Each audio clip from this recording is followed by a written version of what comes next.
guys, turn talaga eh. Sorry. Wala lang 5 man guys, wala. Baka sila.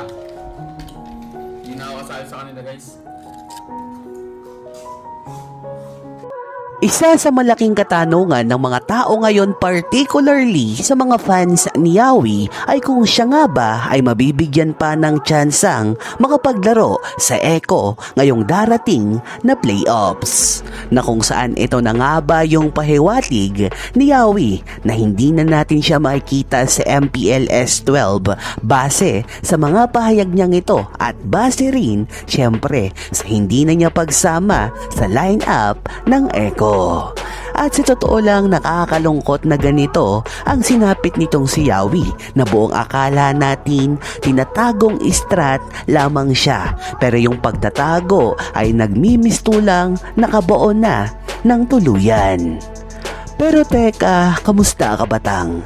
Baka pwede mo naman akong suportahan sa pamamagitan ng pagsubscribe at syempre, idamay mo na rin pati ang notification bell dahil ngayon pa lang, maraming salamat. Unang-una, isa sa pinaka-pinag-uusapan at isa rin sa pinakatanong ng marami ay kung maglalaro pa nga ba ang pinakamalakas mag-Joe sa buong mundo, walang iba kundi si Yawi. Pero kung may aangal sa sinabi kong pinakamalakas mag-Joe, abay syempre, hindi pa naman sumasapit ang M5 na kung saan noong M4 ay nakita natin siya yung pinakamagaling mag-Joe at idagdag mo pa na ngayon nga ay nasa top 3 global Joe itong taong ito. Pero yun na nga si Yawi aktibong nagla-live sa kanyang YouTube channel at ang mga nakakasama niya ay mga pawang walang mga koponan na parang katulad nitong si Kirk na dating miyembro ng RSG PH na ngayon nga ay LFT pa rin pero batak na batak sa rank game. Dito mo mapapatunayan kabatang na malaki ang posibilidad na wala talagang Yawi sa playoffs na makikita dahil alam naman nating ilang araw na lang ay magsisimula na ang MPL S12 playoffs at hindi kasama si Yawi sa kanilang pagbabatak. Wala kang makikitang pro player na nasa playoffs ngayon nang siyang nakakapag-live pa dahil nga ang mga ito ay nakafocus sa bagong patch at syempre alam nating pabilisang mag-adapt ngayon ang labanan at kung sino ang pag-iwanan abay malamang sila rin ang dehado. Pero ayon nga kay Yawi, hindi na siya kasama sa 5-man nitong Echo. Pero mapapahanga ka pa rin talaga sa taong ito dahil imbes na panghinaan at tamarin abay tila nagmimistulang lalo siyang nagsusumikap na magbatak para hindi siya tuluyang mawala sa mapa. Dahil sa mga hindi nakakaalam, si Yawi kasulukuyang mayroong 321 stars at pang 45 nga siya sa global rankings o ito yung may pinakamataas na points ngayon sa buong mundo ng MLBB na nangangahulugan na sobrang batak na batak pa rin itong taong ito. Pero yun nga lang, alam nating sinubukan muli nitong Echo ang paglaruin si Yawi. Unang pagkakataon ngayong season pero tila nagmimistulang ito na rin yata ang una't huling makikita natin siya sa MPL S12. Ito yung nakakalungkot na pangyayari kabatang na na-open ko na rin yan sa inyo noong nakaraan na hindi pinaglalaro si Yawi dahil sa kadahilanan nilang gusto nila ng bagong flavor ayon nito sa coach nila na si Trevor ha. At ipinapalabas pa nila noon na parang secret weapon muna si Yawi dahil nga sa oras na matalo o hindi naging maganda ang pagpasok ni JP sa lineup ay tsaka nila gagamitin ang pinaka main 5 ng kanilang koponan. Sa madaling salita, parang ang nangyari nga noon ay lumalabas na si Yawi pa rin naman talaga sana ang pangmalakasan at kailangan nitong Echo. Ngunit sa pagpasok ni JP ay hindi mo rin naman maipagkakaila na sobrang epektibo nitong taong ito at kahit ako ay hands up kay JP mula pa noong S4 hanggang S7 bago siya mag-anunsyo na magre-retiro ay sadyang napakalakas na talaga nitong taong ito. At sa katunayan na pag-uusapan pa namin siya ni Honda Beast noon na talagang isang solid na team player na matatawag itong taong ito kaya sobrang nag-fit sa kanya ngayon yung role niya na rumor. Sa madaling salita, hindi rin naman kasalanan nitong si JP kung bakit siya na ngayon yung mas kailangan ng Echo dahil nga sa performance na rin itong taong ito na mas umangat namang talaga kumpara kay Yawi. Kaya kung ating pagtatagpi-tagpiin, yung plano lang sana nilang pang secret weapon na Yawi at pang malakasang pagpapalabasan na kay Yawi ay nagmistulang naging daan para maipakita ni JP na siya pala dapat talaga ang karapat-dapat ipinakita niya ang magandang resulta. Siyempre, isipin mo sa loob ng 6 na linggo, si JP ang kasama nila sa Scream. Siya rin ang kasama sa mga games nila sa MPL na malamang magre-resulta talaga ito para mas mag-intact at mas magkaroon ng chemistry ang Echo kay JP bilang rumor.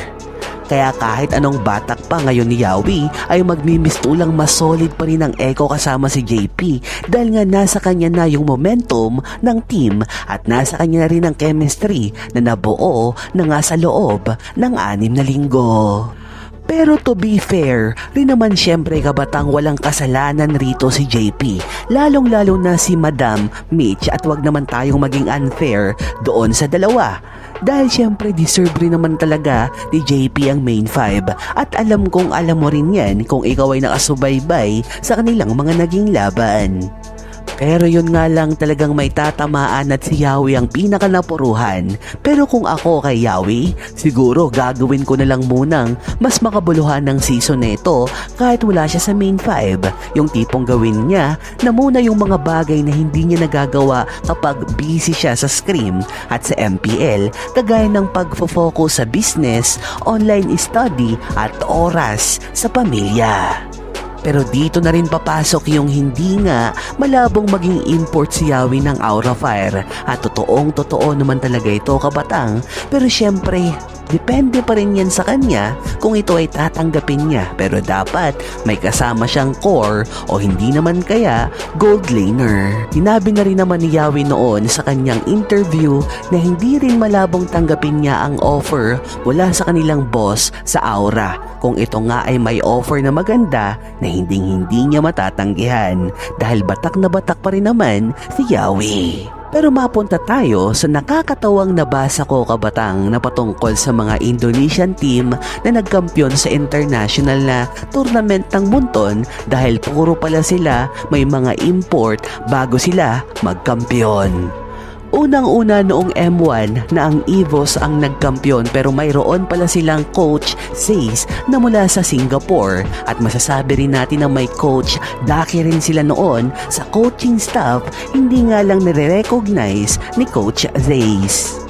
Pangalawa, nagkampiyon naman sila sa MSC noong 2019 pero mayroon pala silang import noon na mula sa Malaysia at ito nga ay si Sasa na kanilang gold laner na kung saan ibinalik lang rin nila noong hindi na nga ito gumagana o hindi na nga nakakapagbigay ng kampyonato sa kanila. At pangatlo, itong MSC 2023 na alam naman natin syempre na may Coach Yeb at Kyrie na ngang kasama na kung saan nangangahulugan nga talaga ito na tama at real talk talagang matatawag yung mga binitawang salita ng V-Wise para sa mga teams sa Indonesia. Kaya nga ayon sa V-Wise, magkampiyon muna sila na walang import, magkampiyon muna sila na buong Indo lineup lamang talaga ang kanilang ginagamit na ultimo coach at analyst ay dapat purong mga Indonesian. At kahit sabihin pa nating magkampiyon sila sa M5, abay pasok na naman nga ito sa import niche dahil ang GIFAM ay may Pinoy at ganun rin ang Onyx Esports. Na malamang sa alamang hindi na lang rin napansin ng V-Wise sa kanilang podcast na maging yung mga nakaraang achievements pala nitong Indo ay hindi rin pala talaga pure Indo ang kanilang ginamit na lineup na sadyang matatawag pala talagang import niche ang bansang ito at wala tayong magagawa kundi sabayan ng mga ibinabato nila na parang hindi nila kailangan ng import pero ito ang katotohanan.